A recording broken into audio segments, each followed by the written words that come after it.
ॐ भूर्भुवः स्वः तत्सवितुर्वरेण्यं भर्गो देवस्य धीमहि धियो यो नः प्रचोदयात्।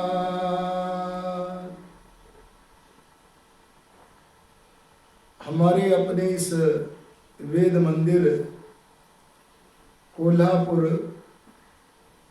महाराष्ट्र के तत्वावधान में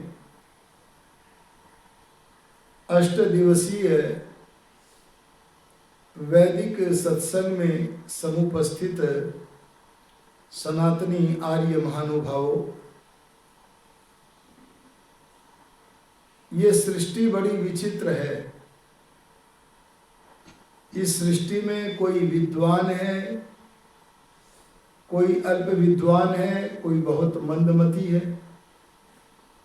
अल्प बुद्धि वाला है, थोड़ी बुद्धि वाला है, कोई धनवान है तो कोई निर्धन है, कोई बलवान है, स्वस्थ है तो कोई विकलांग है, कोई मनुष्य है तो कोई पशु है तो कोई पक्षी है। ये सृष्टि की जो विचित्रता है, इस विचित्रता का कारण क्या है, इसे जानने के लिए एक बार एक योगी समाधि में बैठा। कहाँ बैठा जी? समाधि में बैठा। और समाधि में बैठकर जब उसे भगवान का प्रत्यक्ष हो गया, ध्यान देना, भगवान का प्रत्यक्ष आंखों से नहीं होता है। आप जिसे आंखों से देख करके पूज रहे हैं वह परमात्मा नहीं है, और कुछ है। आंखों से जो देखते हैं वह ब्रह्म नहीं है, बल्कि आंखें जिससे शक्ति प्राप्त करके देखती हैं, बोलो, वह ब्रह्म है। कानों से जो सुनाई पड़ता है वह ब्रह्म नहीं है, बल्कि जिससे शक्ति प्राप्त करके कान सुनते हैं वह परमेश्वर ब्रह्म है। तो ऐसे परमात्मा का प्रत्यक्ष हो गया। इंद्रियों से नहीं हुआ, मन से भी नहीं हुआ, आत्मा ने समाधि में बैठकर स्वयं परमात्मा का प्रत्यक्ष किया। और जब परमात्मा का प्रत्यक्ष हो गया तो वह योगी परमात्मा का प्रत्यक्ष होने पर भगवान से पूछता है, हे प्रभु, ये सृष्टि तो बड़ी विचित्र है। कोई अंधा है, कोई स्वस्थ है। इस सृष्टि की विचित्रता का कारण क्या है? अरे बोलो, आप जानना चाहते हो कि नहीं कारण क्या है?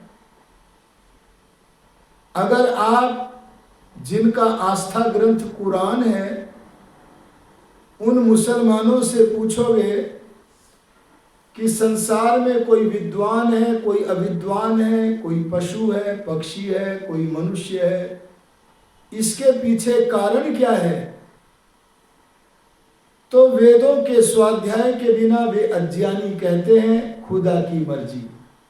अरे बोलो, क्या कहते हैं?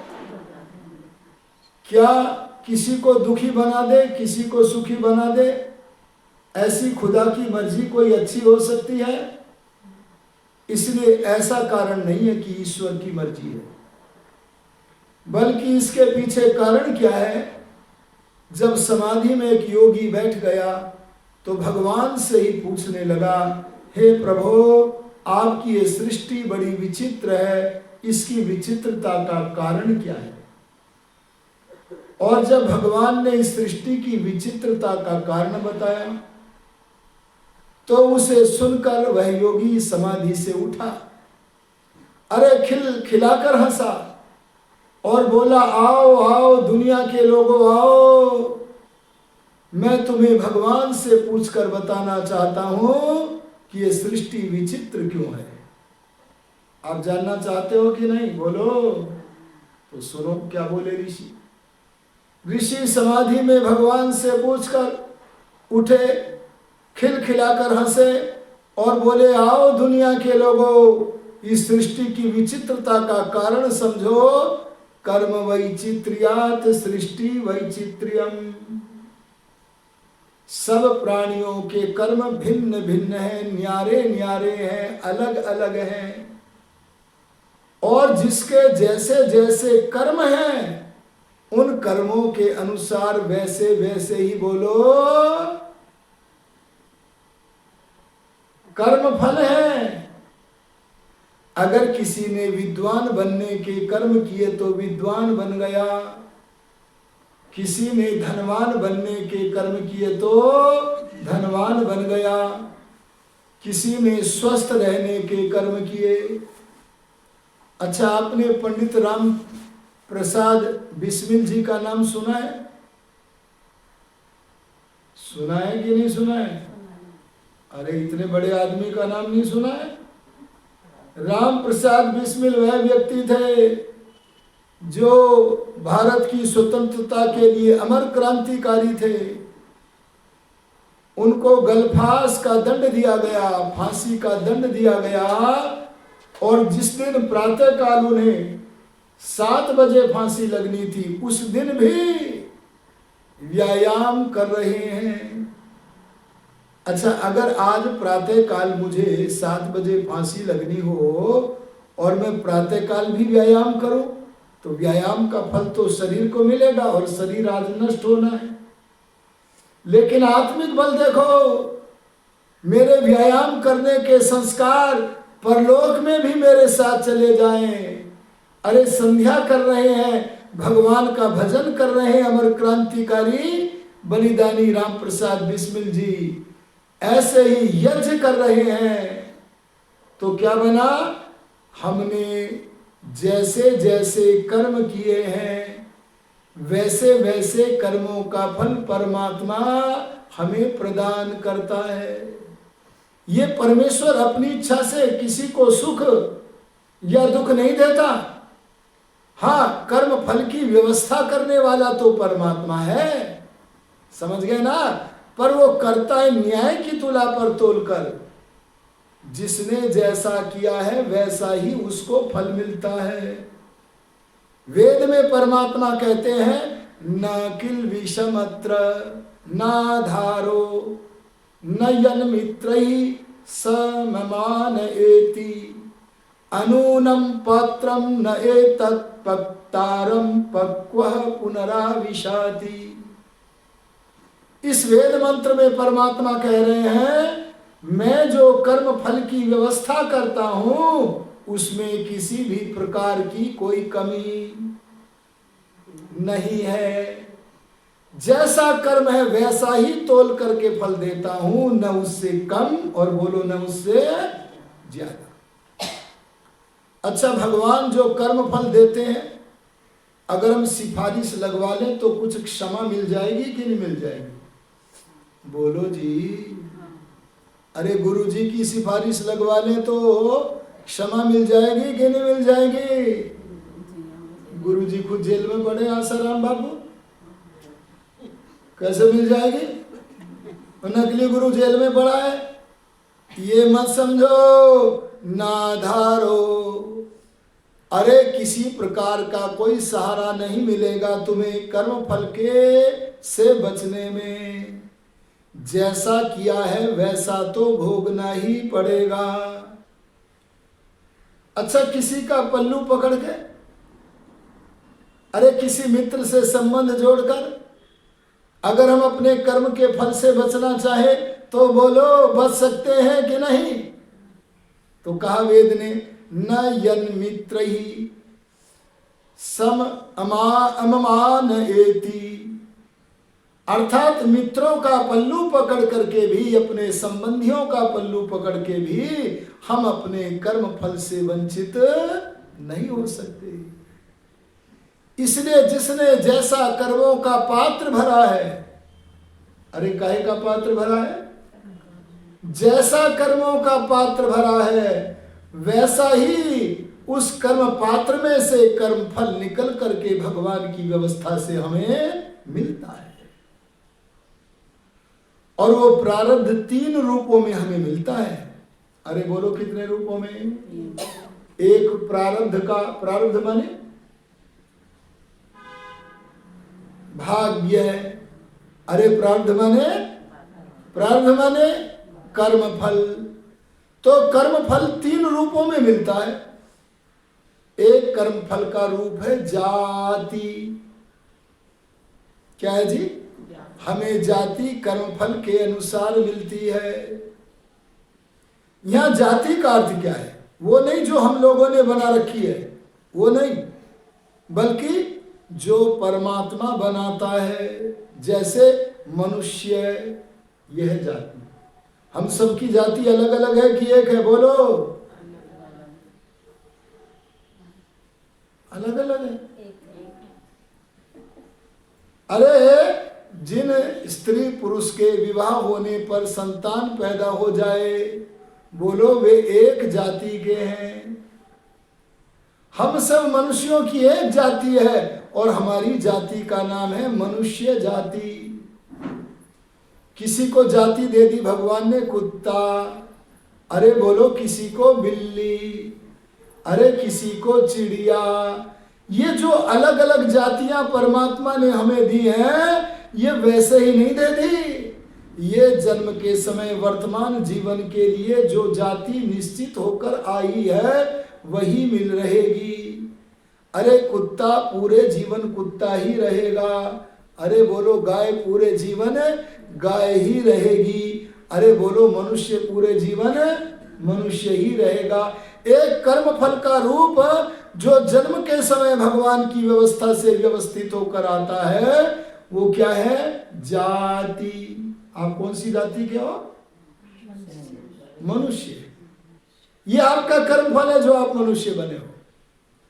और एक दूसरा भाग और है जिससे जिसको हम भाग्य कहते हैं, वो क्या है? आयु। अरे बोलो क्या है? आयु माने जीवन जीने का समय। परमात्मा ने हमारे पीछे के जन्म जन्मांतर के कर्मों के गट्ठर में से, गट्ठर बोल रहा हूं मैं, गट्ठर, उस गट्ठर में से थोड़ा सा भाग निकाला, बाकी रखा अपने पास। बोले वो आगे को देखेंगे। उस कर्मों के बहुत बड़े गट्ठर में से थोड़ा सा भाग निकालकर भगवान ने हमारे वर्तमान जीवन में आयु के रूप में भी दे दिया। आप इतने वर्ष जीवोगे, इतने जीवोगे। और एक तीसरी वस्तु और परमात्मा ने दी हमें भाग्य के रूप में, उसका नाम है भोग। अरे बोलो क्या है? भोग माने जो हम भोगते हैं। अरे आर्यो, हे सनातनियों, बोलो हम क्या भोगते हैं? हम या तो सुख भोगते हैं, अरे बोलो, या दुख भोगते हैं। लेकिन जो ऋषि होते हैं वो सुख दुख से परे एक वस्तु और है जिसका नाम है आनंद, उसे भी भोगते हैं। तो सुख दुख का जितना परिमाण जन्म के समय निश्चित होकर आया है, हमें उतना उतना ही भोगना है, न उससे कम और बोलो न उससे ज्यादा। ये तो सामान्य नियम है। अब यहां पर एक प्रश्न उत्पन्न होता है, परमात्मा ने जितना आयु दिया है उतना ही भोगना है, तो हम व्यायाम करें कि ना करें? अरे अच्छा आयु को बढ़ाने वाला भोजन करें ना करें? वेद कहता है, क्या कहता है? भूयश्च शरदः शतात्। क्या कहा? हे प्रभु हमें 100 वर्षों से भी अधिक जीवन दो। इन वेद के वाक्यों से, अरे अच्छे आहार करने से, भ्रमण आदि व्यायाम करने से, समय पर सोने से, समय पर उठने से, ब्रह्मचर्य का पालन करने से हमारी आयु सरकती है। अरे बोलो क्या करती है? सरकाने वाला कौन है? सरकाने वाला कर्म फलदाता परमात्मा है। और वो जो हमारी आयु अगर हमने घटाने के कर्म किए तो घटने की तरफ सरक गई, और बढ़ाने के कर्म किए तो बोलो बढ़ने की तरफ सरक गई। कर्म हमारे हैं, पर हमारे कर्मों के आधार पर भगवान ही हमारी आयु को घटती की तरफ या बढ़ती की तरफ सरकाता है। ऐसे ही वह परमात्मा जहां हमारे जन्म जन्मांतर के कर्मों का फल इस जीवन में देता है, वहां नियम यह भी है कि हमारे वर्तमान जीवन के माने इस जीवन के कुछ कर्मों के फल इस जीवन में भी देता है। हमारे इस जीवन के कर्मों के फल जहां आने वाले तमाम जन्मों में देवेगा परमात्मा, वहां कुछ कर्म फल इस जीवन में भी देता है। और दो तरह के फल जल्दी मिलते हैं। कौन कौन से? जो बहुत उत्तम कोटि के कर्म हैं। अरे बोलो कौन से? जो बहुत उत्तम कोटि के कर्म, जैसे सच्ची लगन से निरंतर सावधान रहते हुए भगवान को प्राप्त करने के लिए प्रत्येक क्षण परिश्रम करना और प्रातःकाल सायंकाल लंबी लंबी संध्याएं करना। बोलो भगवान को प्राप्त करने के लिए ये उत्तम कर्म है कि नहीं है? इसका फल आगे नहीं मिलेगा।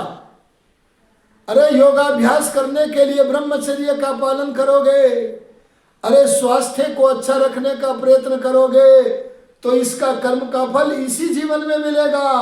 और दूसरे कर्म और हैं जिनका फल जल्दी मिलता है, वे हैं जैसे उत्तम अत्युत्तम कोटि का फल जल्दी मिलता है, ऐसे अत्यंत निकृष्ट कर्म का फल भी विलंब से नहीं मिलता। अत्यंत निकृष्ट कर्म कौन सा है मैं बताता हूं। अगर कोई किसी ऋषि की हत्या कर दे, अरे ब्रह्मनिष्ठ महात्मा का हनन कर दे, इसका भी फल विलंब से नहीं मिलता, शीघ्र मिलता है। तो हमें यहां नियम पता चला कि जहां हमारा वर्तमान जीवन में किया गया कर्म वो अगले जन्म, उससे भी अगले जन्म, उससे भी अगले जन्म, अरे न जाने कितने जन्म जन्मांतर तक मिलता है। वहां कुछ कर्मों का फल वर्तमान जीवन में भी मिलता है। और जब वर्तमान जीवन में भी कर्मों का फल मिलता है, तो बोलो हमें अपने वर्तमान जीवन को स्वर्ग बनाने के लिए प्रयत्न, अरे कर्म करना चाहिए कि नहीं? बोलो जी, करना चाहिए। आप लोग स्वर्ग पाना चाहते हो कि नहीं? सभी स्वर्ग पाना चाहते हैं। अच्छे बताओ, किसी ने बिना मरे स्वर्ग देखा है? नहीं देखा। और आपको स्वर्ग चाहिए, तो बोलो मरने को तैयार हो? अरे अगर आप ये कहते हो कि बिना मरे किसने स्वर्ग देखा है और स्वर्ग पाना भी है, पर मरने को तैयार नहीं हो, तो आपकी तो वह स्थिति है जैसे कोई कहे मुझे तैरना सीखना है पर पानी में प्रवेश नहीं करना है। बोलो पानी में प्रवेश किए बिना क्या तैरना आ जाएगा? इसलिए पानी में तो घुसना पड़ेगा। अब क्या करोगे? अरे बोलो क्या करोगे? पहले स्वर्ग को समझ लो, नरक को समझ लो, तो सारी समस्याओं का समाधान हो जाएगा। और ये सारी समस्याओं का समाधान केवल ऋषियों के पुस्तकों में मिलेगा। आप लोग तो न जाने किस किस गुरु के चक्कर में हो। अगर गुरु के चक्कर में रहना तो सच्चे गुरु के, जैसे दयानंद के गुरु थे स्वामी विरजानंद। देखो गुरु की पहचान बताता हूं, जो केवल वेदों की बातें करे। अरे किसकी बातें करे? वेदों की ही बातें करे, क्योंकि वेद परम गुरु परमात्मा का ज्ञान है। और जो थोड़ा सा भी वेद से हट करके ज्ञान करे, बात करे, जैसे हमारे आज के चारों शंकराचार्य, मैं नाम भी बता देता हूं कुछ के, अविमुक्तेश्वरानंद आदि शंकराचार्य सारे अविद्या हैं से ग्रस्त हैं, विद्या के शत्रु हैं। और जैसे रामभद्राचार्य, ऐसे तमाम सारे जो गुरु का अभिनय कर रहे हैं पर विद्या के शत्रु हैं, उनसे बच करके आपको जो वेद की बातों को बताते हैं, ऐसे ऋषियों के ग्रंथों का प्रतिदिन स्वाध्याय करो। और अगर प्रतिदिन स्वाध्याय करोगे तो तुम्हें पता चल जाएगा कि स्वर्ग क्या है और नरक क्या है। आओ मैं बताता हूं स्वर्ग क्या है। महर्षि दयानंद जी ने बताया है, ध्यान लगा के सुन लेना। जब हमें सुख और सुख की सामग्री अधिक मिल जाए, क्या कहा मैंने? जब हमें सुख और सुख की सामग्री, सामग्री माने अच्छा शरीर सुख की सामग्री है, उत्तम बुद्धि सुख की सामग्री है, अरे धार्मिक और विद्वान माता पिता सुख की सामग्री है, अरे उत्तम मित्र सुख की सामग्री है, अरे धन संपत्ति बोलो सुख की सामग्री है, अरे सर्वोत्तम धन विद्या बोलो क्या है, सुख की सामग्री है। ऐसे तमाम सुख और सुख की सामग्री अधिक हो और दुख की सामग्री कम हो।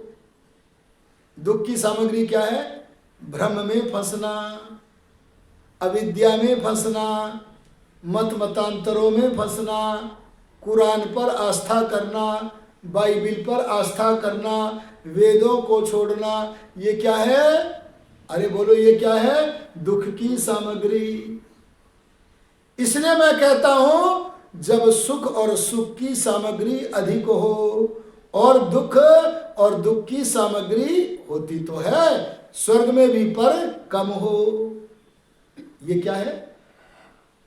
अरे बोलो क्या है? स्वर्ग है। समझ में आ रहा कि नहीं आ रहा है? जिसको आ रहा है हाथ खड़ा करना जरा। सच में करना नहीं आ रहा है?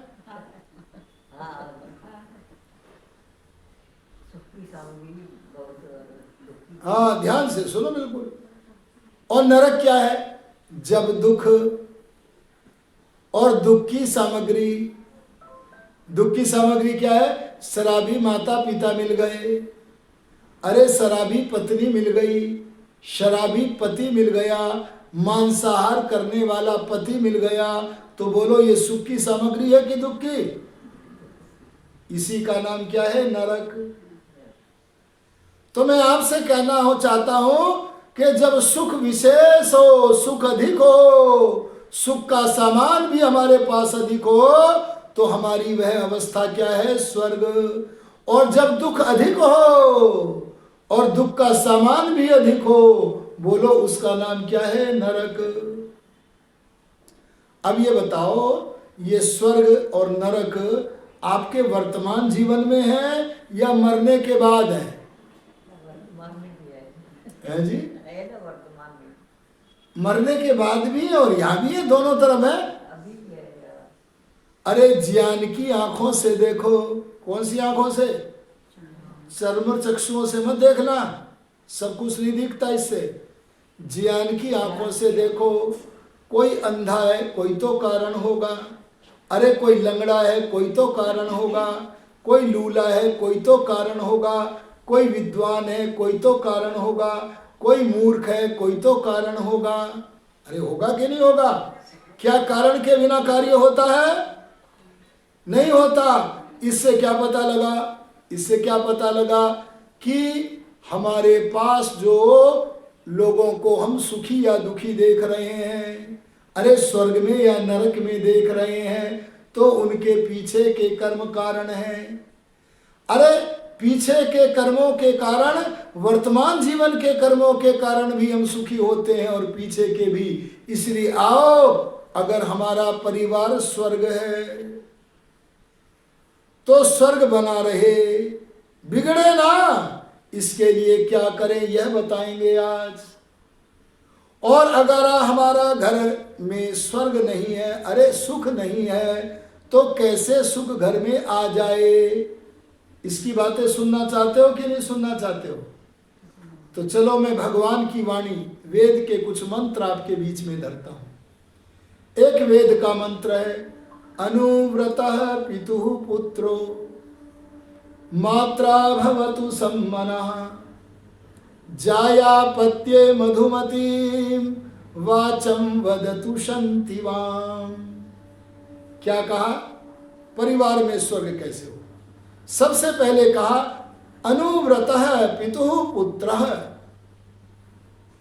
अर्थात जो संतान है, पुत्र पुत्रियां हैं, वे पिता के व्रत के पीछे पीछे चलें। ये व्रत क्या होता है? व्रत का अर्थ है सत्य नियमों को धारण करना। अरे बोलो, किसको धारण करना? सत्य संकल्प लेना, सत्य विचारों को आचरण में लाना। जैसे कोई लेवे, मैं आज से बीड़ी पीऊंगा, बोलो ये व्रत है कि नहीं है? अरे बोलते क्यों नहीं हो? ये व्रत नहीं है, क्योंकि ये सत्य नहीं है, ये सत्य नहीं है।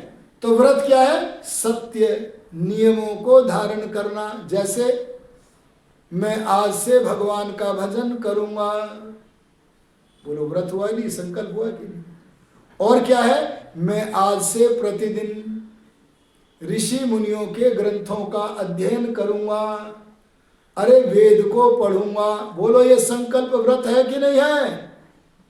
और क्या है? जैसे माता कौशल्या प्रतिदिन हवन करती थी। कौशल्या जी को जानते हो ना? किसकी माता जी थी कौशल्या? मर्यादा पुरुषोत्तम श्री राम की माता। अरे जैसे हमारी माताएं पहले हवन करती थी, हम भी अपने घर में यज्ञशाला बनाकर हवन करेंगे। बोलो ये व्रत है कि नहीं है?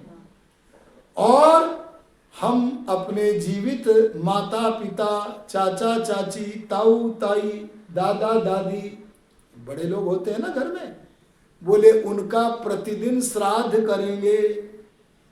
अरे कब करेंगे? एक श्राद्ध तो वो होता जो बहकाए हुए लोग करते हैं। बहकाए हुए लोग कब करते हैं पता है? जब हमारा कोई पितर मर जाता है तो हमें कुछ लोगों ने बहका दिया, बोले उनको जो वस्तु प्रिय थी हमें खिलाओ और हमें बहुत दान करो। बोलो बहका रहे कि नहीं बहका रहे? अरे जिस पितर का प्रत्यक्ष नहीं हो रहा है, अरे जो पितर अत्यंत दुर्लभ है, बोलो उनका श्राद्ध कर सकते हो क्या? सुनो जी, ये मोबाइल बंद करो, मैंने पहले ही कह दिया था। मैं आपसे क्या निवेदन कर रहा हूं? श्राद्ध करो, वेद आदि शास्त्रों में कहा श्राद्ध करो, पर जीवितों का करो और प्रतिदिन करो। कैसे करो प्रतिदिन? माता जी को भूख लगे तो भोजन दो, पिताजी को प्यास लगे तो पानी दो, दादी जी को आराम करना हो तो बिस्तर लगा के दो। ये श्राद्ध करने का अगर संकल्प लिया है, ऐसा संकल्प लो, ये है व्रत। और भोजन बनाकर खाने से पहले, अरे क्या करने से पहले? भोजन बनाकर खाने से पहले पशु पक्षी जो परमात्मा की ही संतानें हैं, हालांकि वे दुख में हैं, अपने कर्मों के कारण दुख में हैं, पर हम अपने अंतःकरण को पवित्र करने के लिए, अरे परोपकार की अपनी भावना को बढ़ाने के लिए जितना बन सके उतना उनको खिलाएं पिलाएं, अरे परोपकार करें, क्योंकि परमात्मा हर कर्म का फल देता है, तो हमें चिड़ियों को खिलाने का भी फल देगा। ये एक संकल्प है। और क्या? वेद में एक संकल्प और बताया है, गृहेनो अतिथिर वसतु, हमारे घर में अतिथियों का रहना होवे। देखो मैं आदरणीय रमेश जी के यहाँ ठहरा हुआ हूं, जवाहर जी के यहाँ निवास पर ठहरा हुआ हूं। इन्होंने वेद के उस वाक्य का पालन किया है। क्या? हमारे घर में अतिथियों का निवास होवे। उसका लाभ क्या होगा? पहले जानो अतिथि किसे कहते हैं?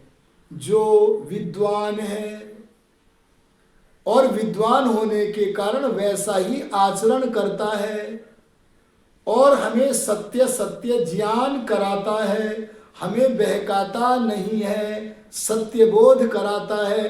ऐसे भ्रमण करने वाले महापुरुषों का नाम बोलो क्या है? अतिथि। अगर हमारे घर में अतिथि विराजमान होंगे तो हमारे बच्चों को वेद का मार्ग मिलेगा। अरे बोलो मिलेगा कि नहीं मिलेगा? हमारे घरों में कोई बच्चा नास्तिक पैदा नहीं होगा। तो ऐसे ऐसे संकल्प जो माता पिता ने अगर ग्रहण कर लिए हैं तो उन व्रतों के अनुमाने पीछे पीछे पुत्र पुत्रियां भी व्रती बन जाएं तो परिवार क्या बनेगा? स्वर्ग। लेकिन बच्चे तब बनेंगे जब पहले बड़े बनेंगे। अरे बोलो जब पहले स्वयं बनना पड़ेगा व्रती। अगर हम स्वयं व्रती नहीं बने तो बच्चे नहीं बनेंगे। कई माता पिता कैसे होते? दूरदर्शन पर उन चलचित्रों को देख रहे हैं जो देखने के योग्य नहीं है और अचानक उनका बच्चा पढ़ता पढ़ता उठकर माता पिता के प्रकोष्ठ में आ गया तो माता पिता ने सोचा अरे ये दृश्य अगर बालक देखेगा तो इसका कल्याण नहीं होगा। कहते चलो हटो, वहां जाकर पढ़ो, तुम क्यों आए? अरे बोलो बालक समझ नहीं जाएगा, कोई ऐसी चीज छिपाई जा रही है। इसलिए पहले स्वयं का निर्माण करना पड़ेगा। देखो सुनो, अगर आपको किसी बड़े भवन का निर्माण करना है तो भवन का निर्माण करने वाला कोई मिस्त्री अपने का निर्माण करे कि न करे, अपने जीवन को बनाए या न बनाए, पर कला कौशल अच्छा है तो भवन बढ़िया बना देगा। लेकिन माता पिता, अरे आचार्य विद्वान जब तक अपना निर्माण नहीं करते तब तक अपने संतानों का, अरे बोलो अपने शिष्यों का निर्माण नहीं कर सकते। इसीलिए भगवान की बात को समझना, वेद की बात को समझना। क्या कहा गया? अनुमने पीछे पीछे पश्चात व्रत वाला बने। कौन? संतान बने। इसका मतलब आगे पहले माता पिता आदि को बनना है। आप तो संतानों को लाए ही नहीं हो। अगर लाए होते तो वे भी सोचते कि हम भी बनेंगे कुछ। समझ में आया ना? आप तो तब चले हो घर से जब गाड़ी निकल गई है स्टेशन से। आपके बच्चे भी तब चलेंगे सत्संग में जब गाड़ी स्टेशन से चली जाएगी। उन्हें लाओ, मैं 8 दिन के लिए यहां हूं। इसलिए पहला ये सिद्धांत समझो भगवान का बताया हुआ, अनुव्रतः पितु पुत्र, माने जो हमारे पितर हैं उनके पीछे पीछे उन्होंने जो सत्य संकल्प धारण किए हैं उन्हें हम धारण करें तो परिवार क्या बनेगा? स्वर्ग। और अगला कहा मात्रा भवतु सम्मनः, बोले अगर परिवार को स्वर्ग बनाना तो मां का बड़ा ध्यान रखना। बोले मां का ध्यान क्यों कहा? बोले मां के मन से मिलकर के रहना, मां का मन कभी मत तोड़ना, क्योंकि मां का मन बड़ा कोमल होता है। आई बात समझ में? देखो मैं एक इतिहास सुनाता हूं, सच्चा इतिहास। हम लोगों के बीच में बहुत बड़े आदर्श महापुरुष हुए हैं, श्री राम। कौन हुए बोलो? ये जो मुस्लिम लोग हैं, ईसाई लोग हैं, ये राम का जय नहीं लगाते, लेकिन हम लोग लगाते हैं। क्यों? क्योंकि उनके आचरण का अगर संचार करना चाहते हैं, इसी का नाम जय है। तो क्या कहा? श्री राम, उनको 14 वर्ष का वनवास हो गया। अरे बोलो हुआ कि न हुआ? ये बातें क्यों शुरू हो गई? मौन हो जाइए। मैंने आपसे क्या कहा कि मां के मन का ध्यान रखना। श्री राम को 14 वर्ष का वनवास हो गया। निश्चेष्ट होके बैठ जाओ, चेष्टा ना करो कोई, बैठ जाओ जैसे मैं बैठा हूं। और 14 वर्ष का जब वनवास हो गया तो जानते श्री राम ने क्या कहा था? अपनी माता कैकेयी को कहा, ए मां, तू अपने बालक राम को जानती नहीं?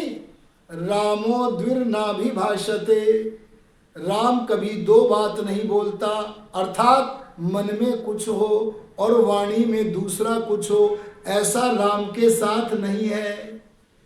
और क्या कहा था श्री राम ने अपनी मां को, कैकेयी को, माम विद्धि ऋषिभिस्तुल्यम, मुझे तू साधारण चाल चलन वाला मत मान, मेरा जीवन तो ऋषियों के तुल्य है।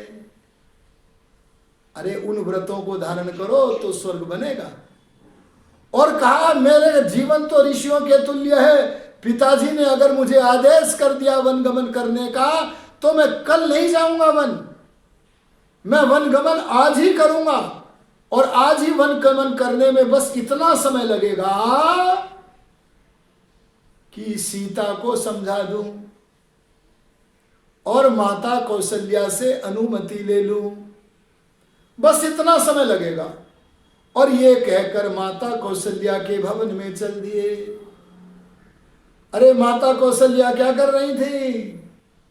माता कौशल्या अपने भवन में बनी हुई यज्ञशाला में, आपके घरों में यज्ञशाला है कि नहीं? अरे बोलो किसी के घर में है कि नहीं? अगर नहीं है तो जय श्री राम कैसे होगा? इसलिए घरों में यज्ञशाला बनवाओ, उपासनालय बनवाओ। समझ गए कि नहीं समझ गए? जहां बैठ करके नेत्रोन्मीलन करके आंख बंद करके भीतर वाले से संपर्क साध सके, वो उपासनालय बनवाओ, यज्ञशाला बनवाओ।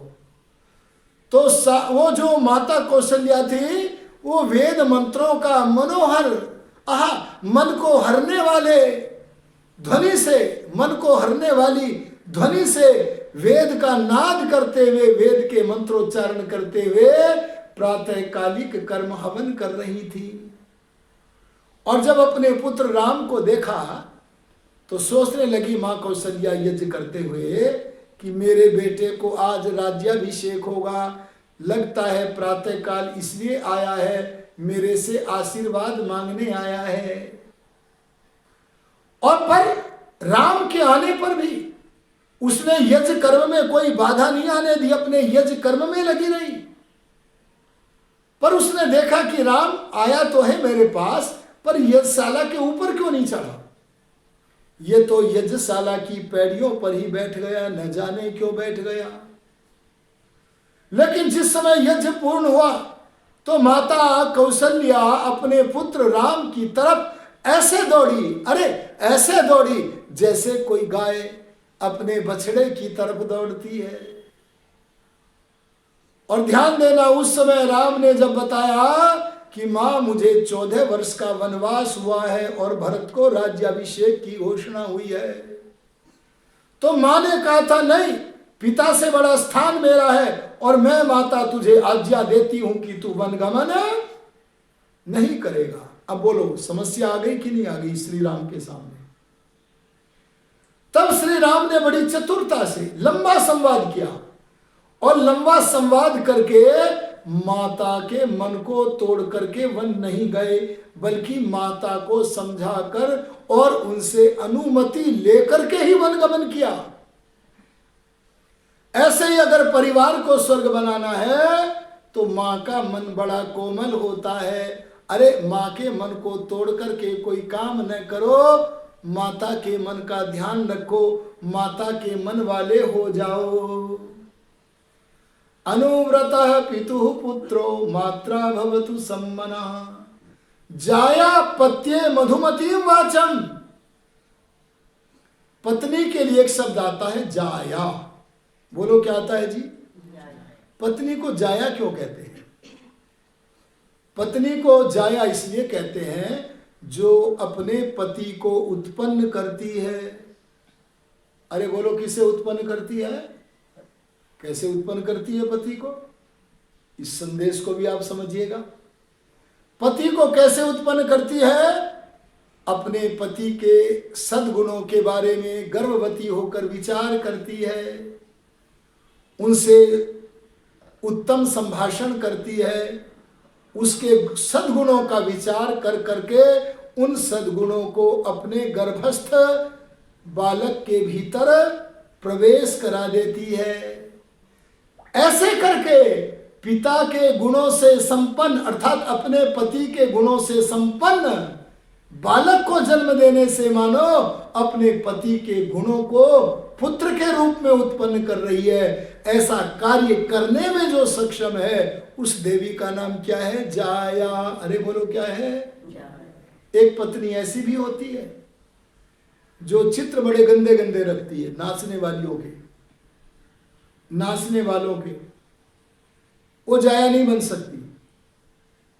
एक घटना मुझे याद आती है, एक परिवार में पति और पत्नी दोनों गौर वर्ण के थे, सुंदर थे। पत्नी गर्भवती हो गई तो पतिदेव बोले मैं कुछ समय के लिए जरा व्यापार के लिए बाहर जाता हूं। व्यापार चला गया, व्यापार के लिए चला गया, लेकिन जब वहां से लौटा तब तक संतान हो चुकी थी। और संतान कैसी थी? काले वर्ण की। अरे बोलो कैसी थी? काले वर्ण की थी। तो बोले अरे मैं भी गोरा और तुम भी गोरी हो, तो ये संतान काले वर्ण की कैसे हो गई? जब ये समाचार वैद्यों के पास पहुंचा तो बोले इसका उत्तर हम घर चल के देंगे, वहां देखना पड़ेगा कारण क्या है, कोई ना कोई तो कारण होगा। और जब उन्होंने घर पर जाकर के देखा, क्या देखा? जिस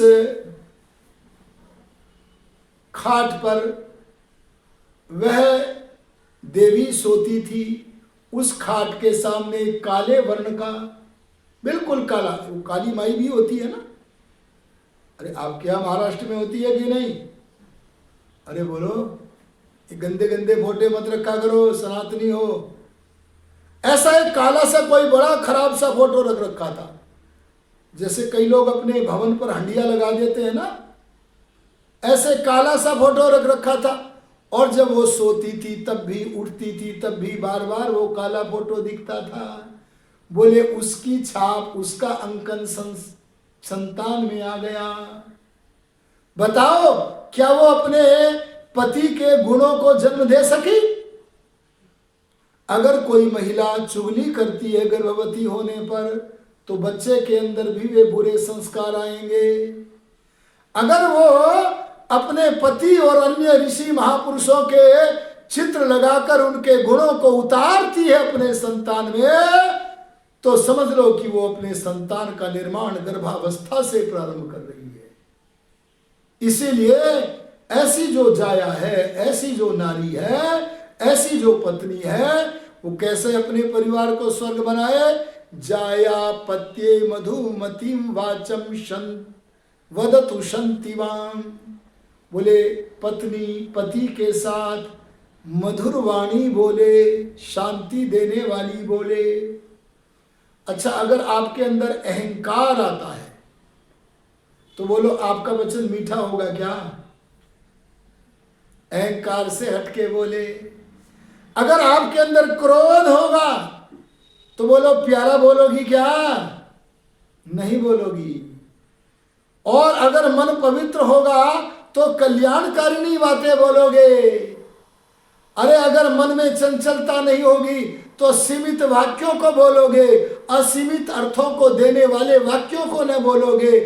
ठीक अर्थ मिले, कई बार ऐसा बोलते, बोल कुछ रहे अर्थ कुछ निकल रहा है। बोलो ऐसा होता है कि नहीं होता है? बोले ऐसा नहीं बोलना है। और जैसे पत्नी को पति के साथ मीठा बोलना है। देखो पहले पत्नी कैसे करती थी। पति देव व्यापार से आए, अपने सेवा कार्य से आए और आकर उनके लिए पीढ़ा बिछाया, ठंडा ठंडा पानी दे दिया। आते ही समस्या नहीं सुनाती थी, पानी दे दिया, हाथों से पंखा किया। अरे बोलो सारी थकान दूर हो गई कि नहीं? अरे मन की परेशानी भी दूर हो गई कि नहीं होगी? और बाद में कोई पारिवारिक बात होगी वो भी करेगी। जैसे पत्नी का कर्तव्य पति को देवता मानकर उसके साथ मधुर व्यवहार करना है, शांति पूर्वक व्यवहार करना है, उपद्रव रहित व्यवहार करना है, ऐसे पति को भी पत्नी के साथ वैसा ही व्यवहार करना है। अगर पति पत्नी दोनों कुशल व्यवहार करेंगे तो बोलो शांति होगी कि नहीं होगी? अरे बोलो परिवार स्वर्ग बनेगा कि नहीं बनेगा? और ये तब होगा जब तुम सखा बन के रहोगे।